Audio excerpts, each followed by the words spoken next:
अस्सलाम वालेकुम, this is Naushad Khan और इस वीडियो में हम डिस्कस करेंगे बायनोमियल थ्योरम के पास्ट पेपर्स वाले क्वेश्चंस जो एनईडी कंप्यूटर बेस्ड टेस्ट में आ चुके हैं। तो ये टॉपिक स्टार्ट करने से पहले हम थोड़ा सा डिस्कस कर लेते हैं कि फॉर एग्जांपल अगर आपके पास एक एक्सप्रेशन मौजूद है, एक्सपेंशन मौजूद है a plus B to the power n, और इसमें अगर आपको चाहिए जनरल टर्म, ठीक है, आप क्या निकाल रहे हैं इसमें, इसकी जनरल टर्म की बात कर रहे हैं। तो इसकी जनरल टर्म हम किस तरह से फाइंड कर सकते हैं? तो इसकी जनरल टर्म होगी t r plus one equals to n C R A to the power N minus are N B to the power are.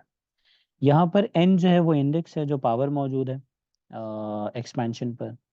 A first term है बायनोमियल एक्सपेंशन की, बी सेकेंड टर्म है, और are जो है जो भी आप term find कर रहे हैं इंडिकेटेड जो टर्म है उससे एक लेस। अगर आप सिक्स टर्म फाइंड कर रहे हैं तो आर जो होगा वो फाइव होगा, अगर फिफ्थ टर्म फाइंड कर रहे हैं तो आर फोर होगा। ठीक है।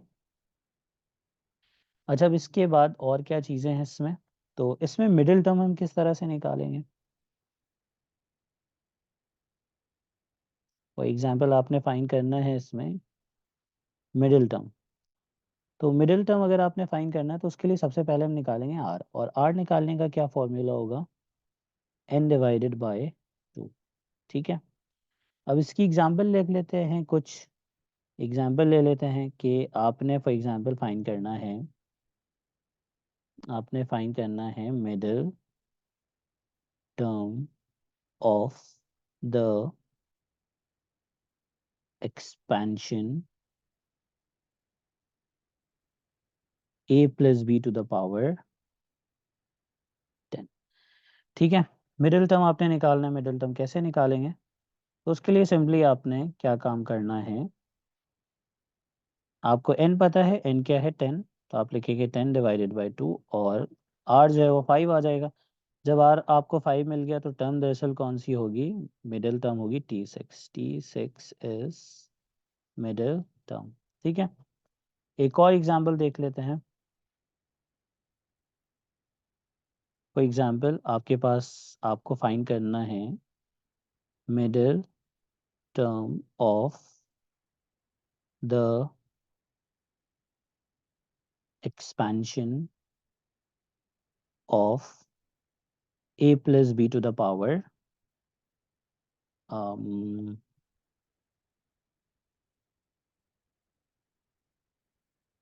a plus b to the power ले लेते हैं 13। ठीक है। अब यहाँ पे भी मिडिल टर्म आपने फाइंड करना है, तो क्या करेंगे भाई? r इक्वल्स टू क्या होगा? n by two. n क्या है? 13 डिवाइड बाई टू, और r क्या आ जाएगा यहाँ पर? 6.5। अब आप कहेंगे कि भाई r तो 6.5 नहीं हो सकता, तो दरअसल यहाँ पे दो मिडिल टर्म्स होंगे, एक के लिए आर होगा 6 और एक के लिए आर होगा 7। ठीक है। जो ये मीन लिखा हुआ है 6.5, इससे कम अगर देखे तो 6, एक ज़्यादा दे पॉइंट्स बढ़ा दे 0.5 तो वो हो जाएगा 7। तो दो मिडिल टर्म्स आ रही होंगी। तो मिडिल टर्म्स क्या होंगी? मिडिल टर्म्स होंगी T7, R6 है तो T7 एंड T8। ठीक है। तो ये दो मिडिल टर्म्स यहाँ पर आपके पास मौजूद होंगे। अच्छा भाई, मिडिल टर्म के बाद और क्या चीज़ें हो सकती हैं? तो एक हो सकता है टर्म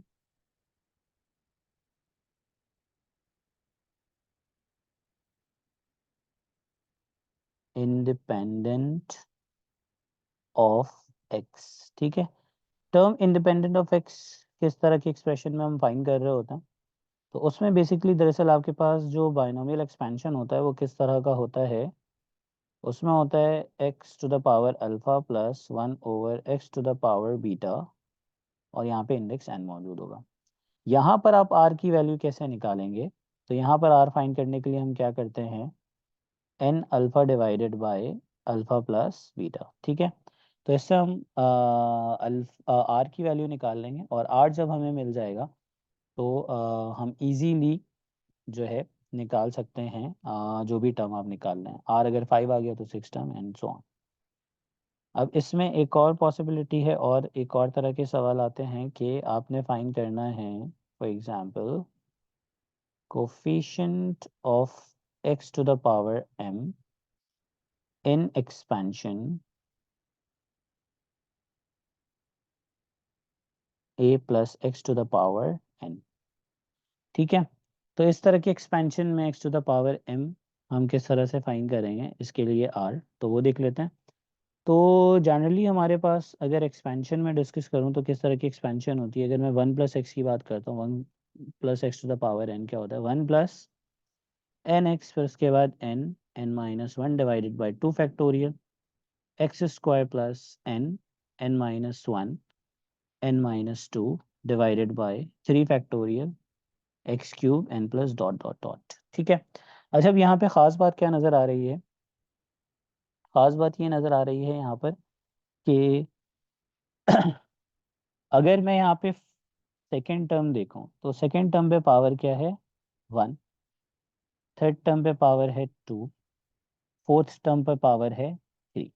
सही है भाई, सेकेंड टर्म का आर क्या होता है 1 और पावर भी 1 है।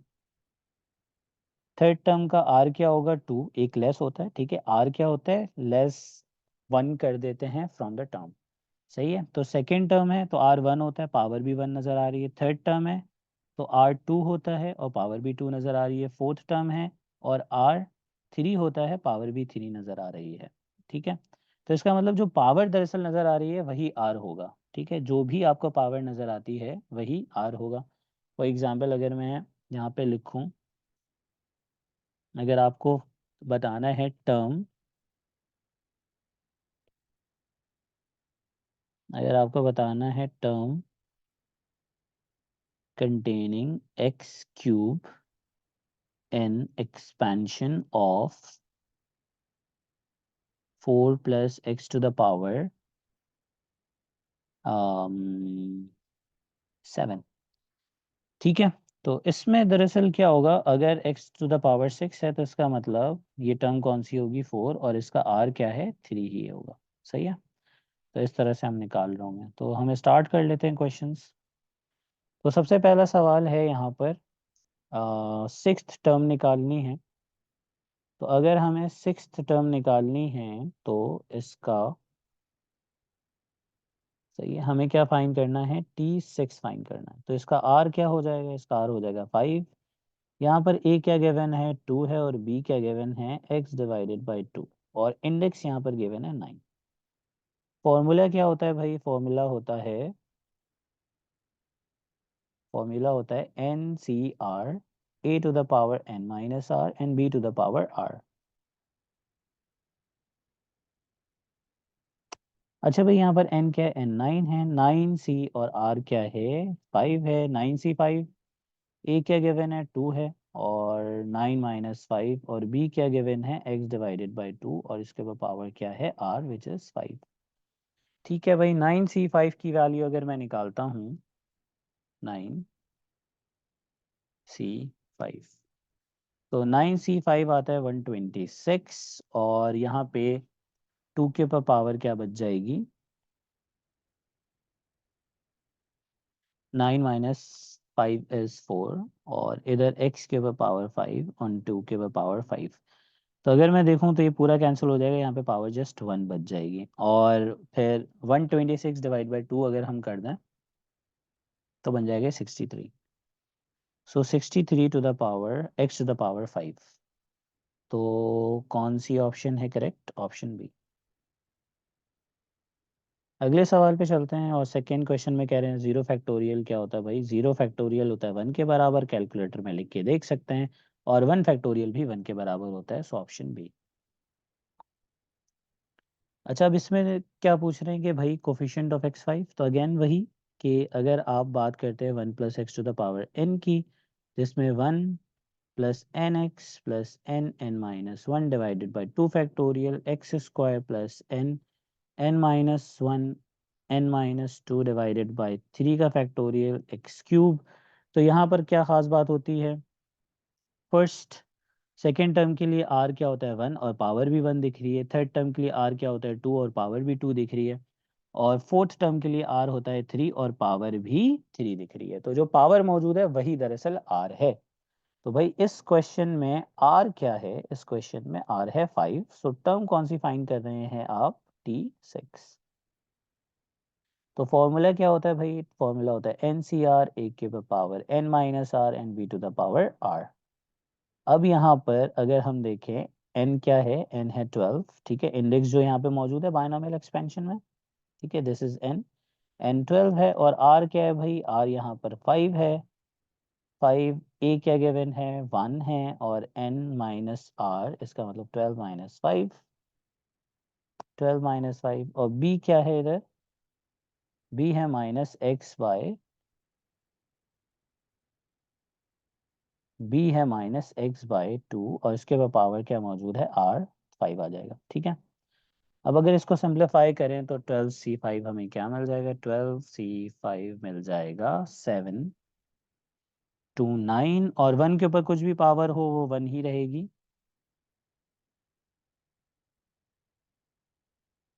ठीक है भाई, 1 के ऊपर कुछ भी पावर है वो 1 ही रहेगी। और यहाँ पर क्योंकि पावर ऑड है तो नेगेटिव साइन रह जाएगा, 2 के ऊपर पावर 5 का मतलब होता है 32। अब 729 डिवाइड बाय 32 अगर हम करते हैं तो ये मिल जाएगा 99 डिवाइडेड बाय 4, और नेगेटिव बाहर लिख देंगे x टू द पावर 5। तो कोफिशिएंट ऑफ x 5 क्या है ना, माइनस का 99 डिवाइड बाय 4। क्वेश्चन नंबर 4 में आपसे टर्म इंडिपेंडेंट ऑफ x पूछ रहे हैं, तो उसके लिए हम निकालते हैं r, ठीक है। तो यहाँ पर x के ऊपर पावर क्या आपको नज़र आ रही है, जो पहले लिखा हुआ है इसके ऊपर पावर 1 मौजूद है, तो अल्फा भी 1 है और बीटा भी 1 है, ठीक है। और इंडेक्स क्या गिवन है, इंडेक्स गिवन है 10। तो r हम किस तरीके से फाइंड करते हैं टर्म इंडिपेंडेंट ऑफ x के लिए, हम क्या करते हैं n alpha divided by alpha plus beta. So index क्या है 10 है, और अल्फा क्या है 1, और नीचे alpha plus beta, 10 divide by 2 हो जाएगा और 5 आ जाएगा, आर इक्वल्स टू 5 आ गया। अब हम यहाँ पे टर्म फाइंड कर सकते हैं, तो टर्म हमें जो फाइंड करनी है वो क्या है, N C R A to the power N minus are N B to the power R. So N यहाँ पे इंडेक्स क्या गिवन है, क्वेश्चन में इंडेक्स गिवन है 10, और आर क्या है, आर है यहाँ पर 5, और ए फर्स्ट टर्म है एक्स। अच्छा, अब खास बात ये कि टर्म इंडिपेंडेंट ऑफ एक्स है, तो आपको ये पता होना चाहिए कि एक्स ने वैसे ही ख़त्म होना है, एक्स नहीं बचेगा। तो आप सिर्फ और सिर्फ कोफिशिएंट लिख दें, आपको पूरा एक्स लिखने की ज़रूरत नहीं है, क्योंकि एक्स वैसे ही ख़त्म हो जाएगा। तो सिर्फ कोफिशिएंट लिख दें, और यहाँ पे क्या आ जाएगा 10 माइनस 5, और बी तो सिर्फ 1 माइनस का 1 लिख दें, ओवर एक्स लिखने की ज़रूरत नहीं है, क्योंकि एक्स वैसे ही नहीं मिलेगा, टर्म इंडिपेंडेंट ऑफ एक्स है। और उसके बाद पावर क्या आ जाएगी, 5 आ जाएगी। सो 10c5 अगर हम निकालें,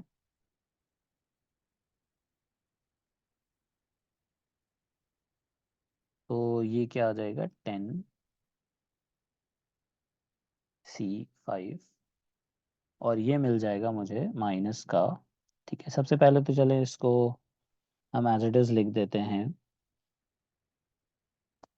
252, और आपको यहाँ पे मिल जाएगा 1, और ये मिल जाएगा माइनस का 1, तो आंसर आ जाएगा 252, ठीक है। तो ये है term independent of x which is T6। अच्छा, अब देखें ये सवाल क्योंकि मैंने आगे बढ़ा दिया था तो इसको पूरा सिंप्लीफाई कर दिया, बट इस क्वेश्चन में क्या चीज़ पूछी गई थी, इस क्वेश्चन में पूछा गया था the term independent of x is in the expansion is rth term, ठीक है। अगर rth term independent of x है then find the value of r। अच्छा, अब ये दो चीज़ों को मिक्स कर रहे हैं, rth टर्म की बात कर रहे हैं, तो एक तो आपने r निकाला जो 5 यहाँ पर आया है, ये तो r है, सही है, जो टर्म से क्लैश होता है। बट इन्होंने कहा है कि rth टर्म है, सही है, यहाँ पे जो r है वो दरअसल टर्म को इंडिकेट कर रहा है। तो टर्म कौन सी है, टर्म कौन सी है, 6th, ठीक है। तो rth की वैल्यू क्या होगी, r इक्वल्स टू 6, सही है। So right option is B.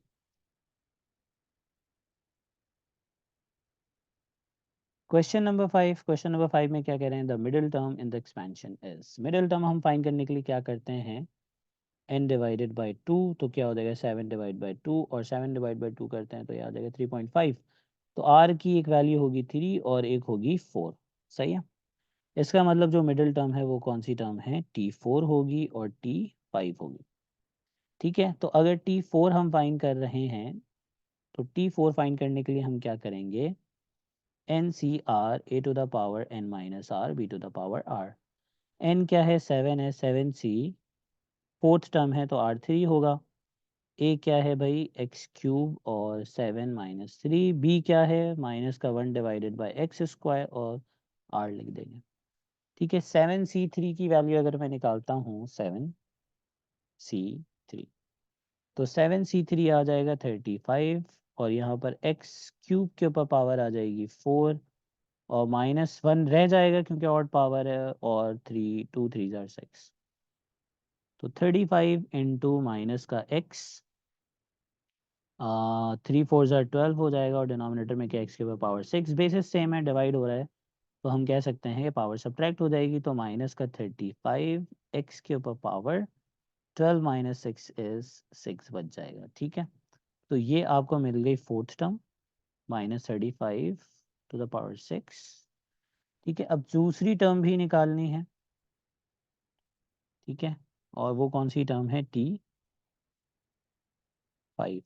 ठीक है, तो T5 निकाल लें तो उसके लिए भी सेम फॉर्मूला इस्तेमाल कर लेते हैं, NCR a के power n minus are N B के पावर r।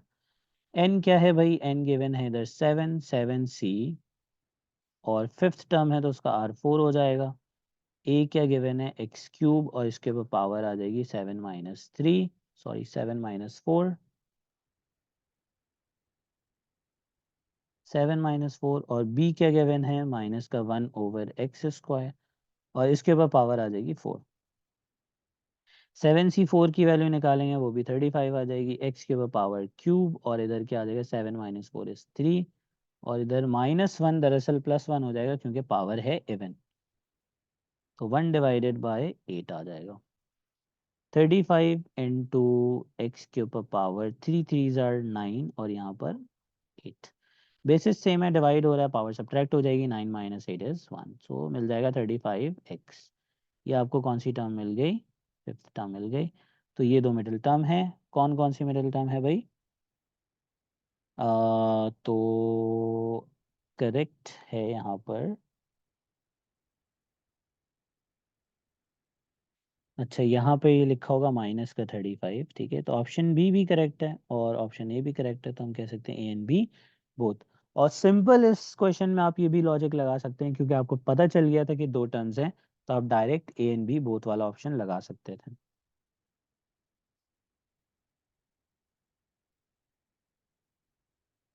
क्वेश्चन नंबर 6, और क्वेश्चन नंबर 6 में अगर आपसे पूछा जा रहा है मिडिल टर्म, तो मिडिल टर्म के लिए हम क्या करते हैं, सबसे पहले r निकालते हैं और r क्या होता है n/2।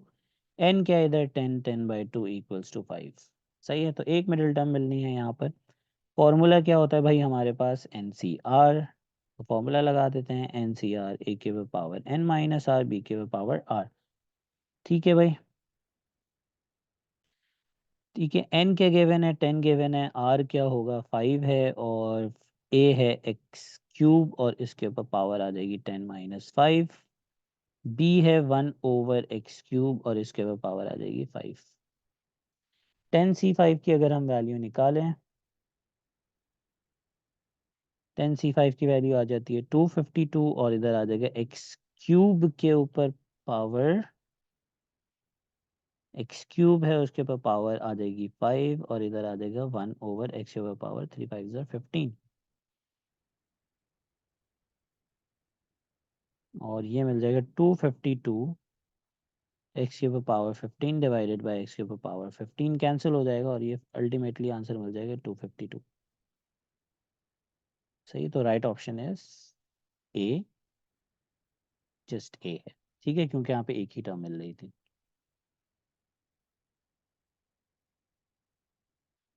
अच्छा भाई, यहाँ पे आपने टर्म इंडिपेंडेंट ऑफ एक्स निकालना है, तो यहाँ पे सबसे पहले चीज़ें हम ढूंढते हैं कि अल्फा, अल्फा क्या है 2, अल्फा 2 है, बीटा क्या है, बीटा भी 2 है, बीटा भी 2 है और इंडेक्स क्या गिवन है 12।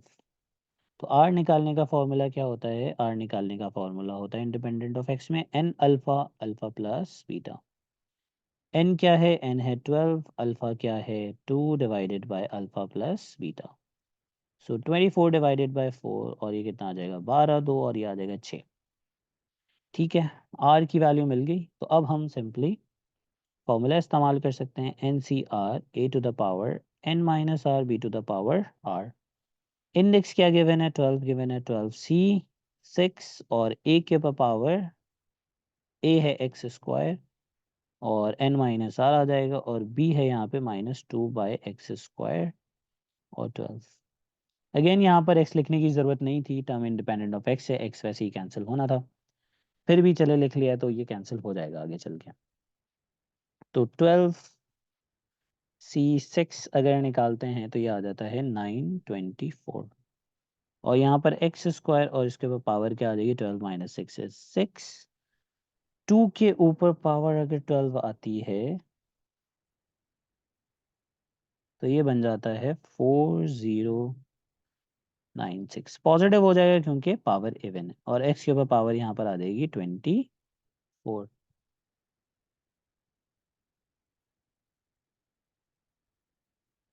सॉरी, यहाँ पर आर आना था, तो इधर हम क्या लिखेंगे, 6।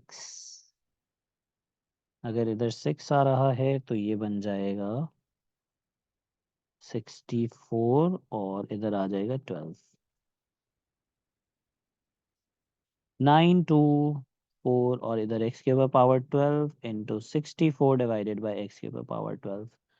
एक्स के ऊपर पावर 12 12 ये कैंसिल हो जाएगा, और 924 मल्टीप्लाई हो जाएगा 64 से, और आंसर आपको मिल जाएगा अल्टीमेटली 59। ठीक है, ये आंसर मिल रहा है 59136। ठीक है, विच इज ऑप्शन ए।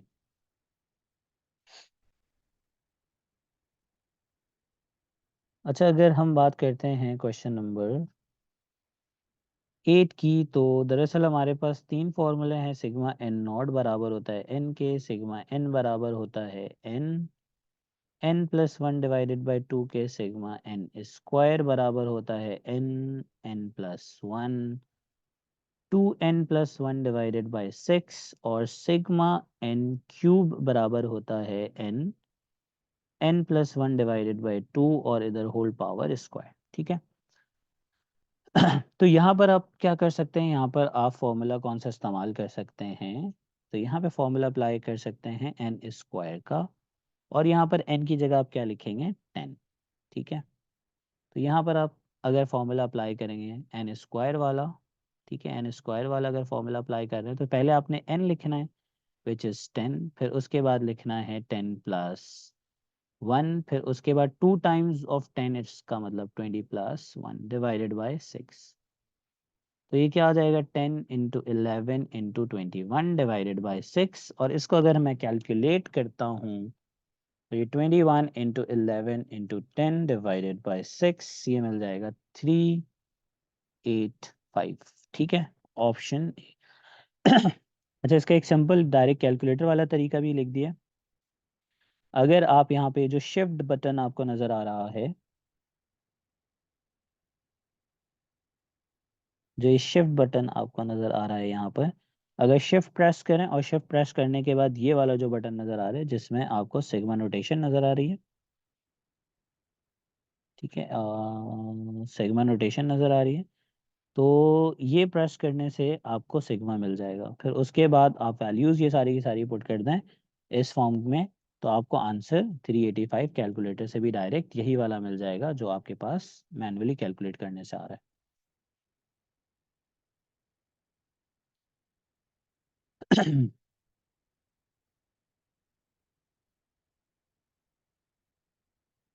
अच्छा भाई, आपके पास बाइनोमियल सीरीज होती है 1 plus X to the power n equals to 1 plus N X plus N N minus 1 divided by 2 factorial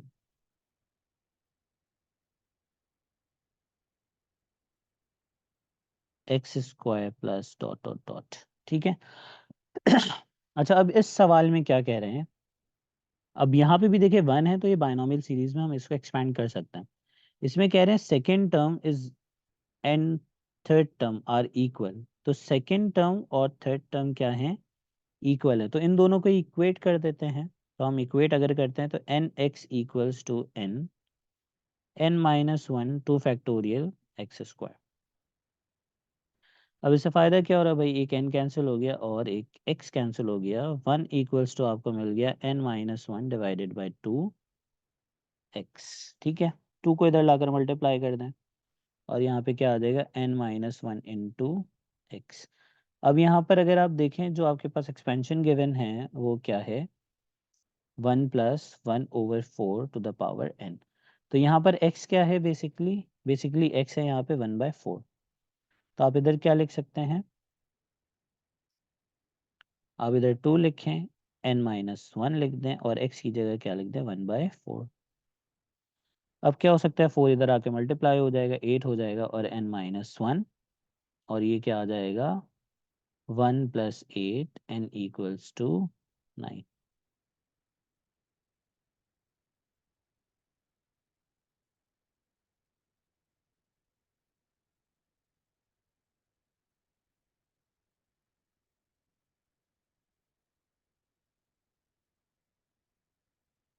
अच्छा अब देखिए क्वेश्चन नंबर 10। और क्वेश्चन नंबर 10 भी बिल्कुल हम डायरेक्ट कैलकुलेटर से कर सकते हैं।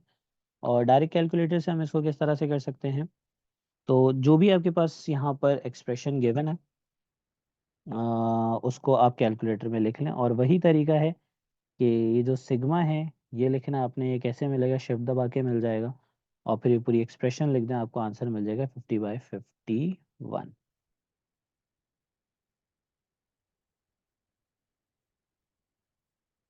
अच्छा क्वेश्चन नंबर 1 इसमें कह रहे हैं कि भाई ये एक्सपेंशन कब वैलिड है। तो भाई आपके पास ये जो बायनोमियल सीरीज होती है 1+x⁴n 1+n(x)n(n-1) divide by 2 factorial x² and so on. यहाँ पे एक शर्त ये होती है कि modulus of x should be less than 1। ठीक है, तो लेस देन 1 होना चाहिए। तो यहाँ पर आपके पास x की जगह क्या लिखा हुआ है, जो आपके पास एक्सप्रेशन गिवन है वो क्या है 1+5x डिवाइड बाई 2 और यहाँ पे क्या है 1/2। तो यहाँ पर x की जगह क्या लिखा हुआ है 5x/2। तो इसका मॉडुलस होना चाहिए लेस देन 1। तो 2 यहाँ पे डिवाइड हो रहा है, दूसरी तरफ जाके क्या हो जाएगा मल्टीप्लाई, और 5 मल्टीप्लाई हो रहा है इधर आकर डिवाइड हो जाएगा। सही है, तो modulus of x should be less than 5/2/5।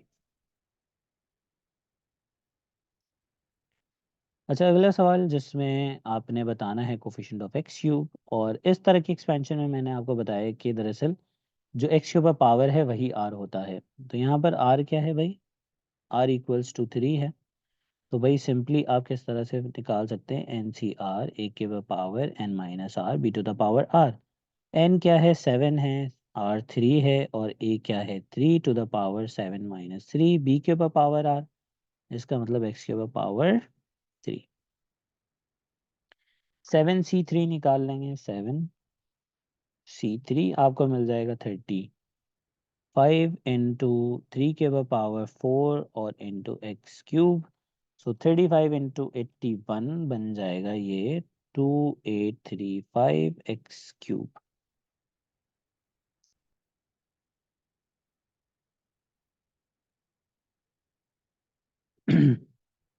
अच्छा क्वेश्चन, इस क्वेश्चन में पूछ रहे हैं value of R for the term independent of x.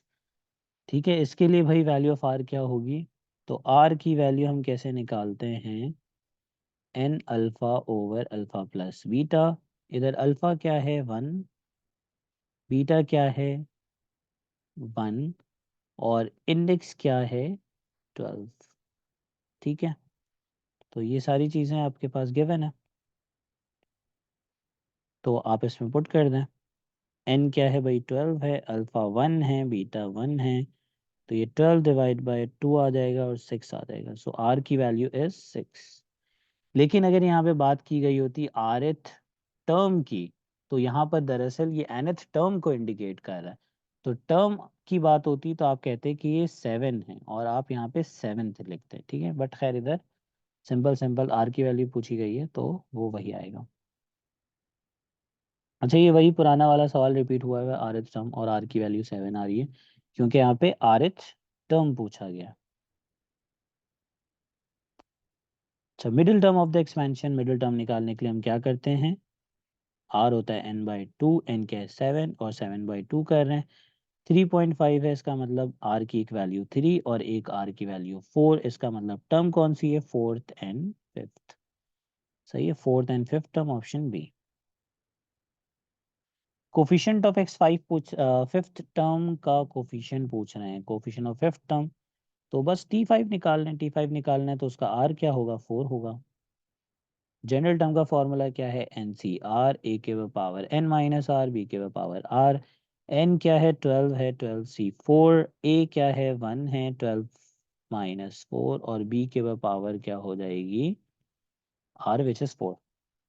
12c4 निकालेंगे, 12c4 अगर हम निकाल रहे हैं तो ये आ जाएगा 495 इंटू 1 इंटू, क्योंकि नेगेटिव पावर नेगेटिव है बट पावर क्या है, आपके पास इवन है, तो ये आ जाएगा 16 डिवाइडेड बाय एक्स के पावर 4। तो 495 इंटू 16 इज 7 2, ये आ रहा है 7920, ठीक है। और डिनोमिनेटर में क्या आ रहा है, एक्स के पावर 4। तो कौन सी ऑप्शन, अच्छा ऑप्शंस नहीं है यहाँ पे, जस्ट आपने वैल्यू निकालनी थी, तो ये वैल्यू आ रही है।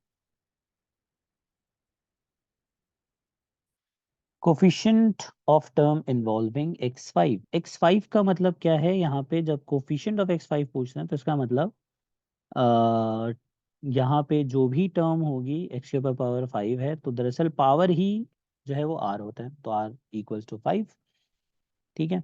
और आपने कोफिशिएंट निकालना है, तो कोफिशिएंट कैसे निकाल सकते हैं, सबसे पहले फॉर्मूला यूज़ कर लेते हैं, एन सी आर, ए के power n minus R, B to the power R. n क्या है, 12, सी आर, आर क्या है भाई, 5 है, a क्या है, 1, 12 - 5, और b क्या है, -2 बाई एक्स के power r which is 5। 12c5 की वैल्यू निकाल लेते हैं पहले।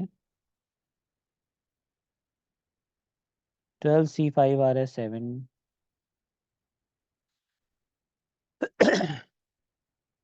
12c5 आ रहा है 792 इंटू 1, क्योंकि पावर ऑड है तो ये नेगेटिव ही रह जाएगा, और ये आएगा 32 डिवाइडेड बाय एक्स। ना इसको 32 से अगर मल्टीप्लाई कर दें तो ये आंसर आ जाएगा माइनस का 25344 divided by X to the power 5।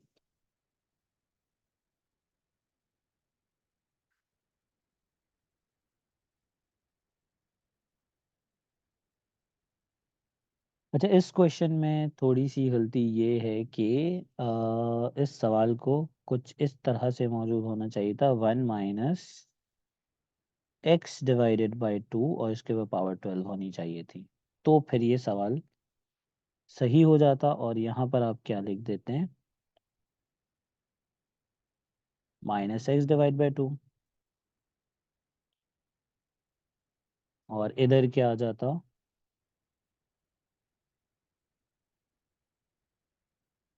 इधर आ जाता -x⁵ और 32। और इसको अगर अब मैं सिंप्लीफाई करूं तो ये आपको क्या मिल जाएगा, 792 डिवाइडेड बाई 32, ये मिल जाएगा माइनस का 99 डिवाइडेड बाई 4, और एक्स के पावर 5।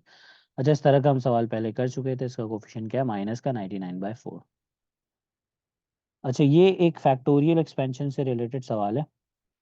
तो जब भी फैक्टोरियल वाले क्वेश्चंस आते हैं तो सिंप्लीफिकेशन में हम बड़े फैक्टोरियल की वैल्यू को एक्सपेंड करते हैं। लाइक अगर आपके पास एक जगह 6 फैक्टोरियल लिखा हुआ है, एक जगह 4 फैक्टोरियल लिखा हुआ है, तो आप 6 फैक्टोरियल को एक्सपेंड करेंगे छोटे फैक्टोरियल तक, ठीक है। तो 6, 5 और 4 फैक्टोरियल पर आकर रुक जाएंगे। इससे फ़ायदा होगा, ये कैंसिल हो जाएगा और आपको 6 × 5 = 30 मिल जाएगा, ठीक है। एक और एग्जाम्पल देख लेते हैं। लाइक आपके पास लिखा हुआ है 3 फैक्टोरियल डिवाइडेड बाय 6 फैक्टोरियल, तो क्या करेंगे भाई, बड़े वाले को एक्सपेंड करेंगे, 6,